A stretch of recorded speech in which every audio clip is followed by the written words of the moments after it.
The curly braces in DAX are used to build anonymous tables. They are commonly used in expressions when you need to build a quick table using a set of values. Then you enclose it into curly braces to transform the values into a table. The name of the column of the table is automatically defined as value. You see that in this first example, I'm just evaluating 1, 2, 3, 4, 5, 6 enclosed in curly braces. And the result is a table containing one column named value, followed by all the values. The comma separates rows.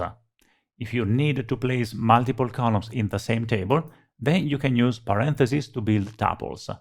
So if this expression computes a table with 3 rows and 2 columns, the first column is named value 1, the second is value 2, and so on.